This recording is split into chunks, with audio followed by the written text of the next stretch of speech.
One key piece of information is how close Caylee's grandparents' house is to the woods where the toddler's remains were found. Watch. This is, of course, the Anthony home at 4937. We're going to drive from this location to where Caylee Anthony's body was ultimately found, and you'll actually see just how incredibly close the two locations are.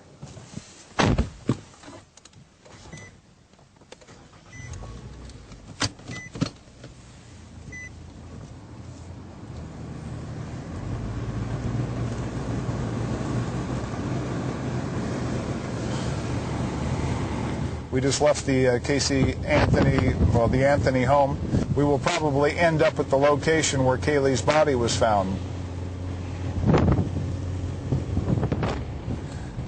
We're coming to a stop sign right now. We've only traveled probably a quarter of a mile. It's Suburban Road and Hope Spring Drive. Turning right, and what we're looking at there on the left side is the cyclone fence. It appears to be school property. There's a grade school down there in front of us, about 500 feet. And now we're pulling up to the location where they've left a memorial for Caylee Anthony. The reason the memorial's here is right to our right. That's exactly where Caylee Anthony was found. So this is the area that Roy Kronk came to. Now, there's been a dispute. Roy Kronk comes here. He comes here on the 11th, he comes here on the 12th of August, he comes here on the 13th of August with the deputy. The deputy is actually being investigated because why didn't he find anything? The PI for the Anthony family, Dominic Casey, came over here. He didn't find anything. He was within 20 feet of the body by his own admission. So exactly what happened? Well, I want anybody to tell me that they're not going to be able to walk by something in this kind of dense foliage. It happens all the time. It doesn't make any difference how many people came here. It doesn't make any difference. The absolutely coincidental call-in by Roy Kronk.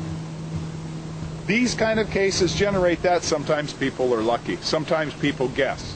They're not psychics. It's just lucky. It's coincidence.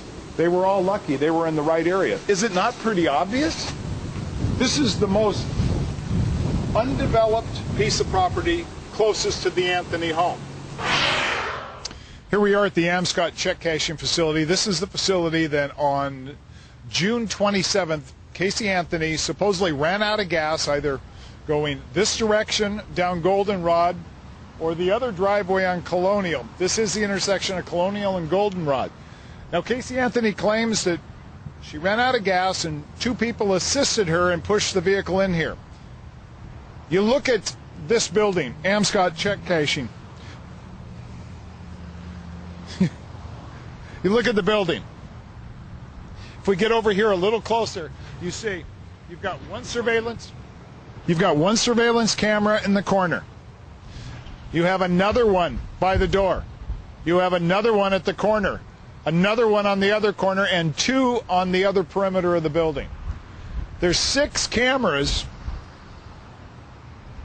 on the parking lot, but they didn't record Casey Anthony dropping her car off, verifying anybody pushed her into the parking lot, verifying who picked her up, verifying who was in the car with her, what she did she go into the trunk, didn't she go into the trunk?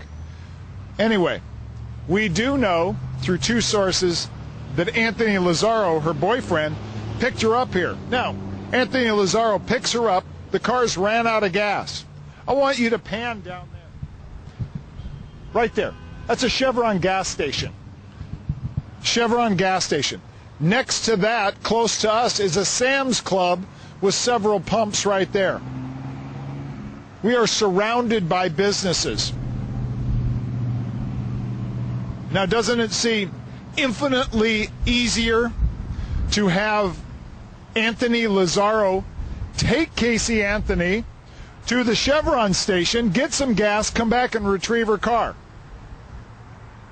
Well, that would seem logical, but that's not what occurred. It stayed here till June 30th when it was impounded by Johnson's Tow. And of course, the condition of the car remained the same at Johnson's Tow until George Anthony went over there on July 16th and discovered the overwhelming smell of a decomposing body. And the smell upset you as well? Oh yeah. Are you convinced, and based on what you know as a law enforcement officer in your background, are you convinced in any way that the maggots were solely caused by the pizza, or do you think that there's a distinct odor that you recognized that day that was in the car? And you don't have to answer it if you don't want to, but I'm putting it out there based on what I know, and I'm asking you your opinion. That distinct odor, that's something you never forget. That distinct odor, I believe something was placed in the back of that trunk. I don't want to believe it was my granddaughter.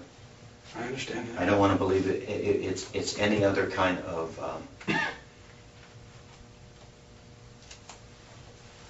any other thing but that pizza. That's why I don't want to try to believe it at this moment. But I deep inside my heart feel it's not. It's not your granddaughter. Well, let's put it this way. I'm hoping it's not. I don't want to believe it's not. I mean, I'm trying to believe it's not. But then again, like I said, and you guys know, once you smell that smell, you never get over it. The stain that was in the trunk of my daughter's car, after we got it home, and I opened up the trunk. We had the windows rolled down, the sunroof open. Instantaneously, that gets in your house just like that. Yeah. Because I pulled it inside because I'm thinking, well, if my daughter's out there, I don't want her to come back and pick up this car. So you saw a stain in the trunk? Yeah. Probably about the size of a basketball, maybe just a little bit. Not completely circular. It has some. It was not a certain. Right. To draw a particular design on it, I couldn't do, but I can tell you, I just stick my nose as close as I can get to it. Man, it's a very strong odor. It's right where the spare tire's at. There's a spare tire cover. Was it where the pizza was sitting? It was not where the pizza was It sitting. was more in the center of the trunk.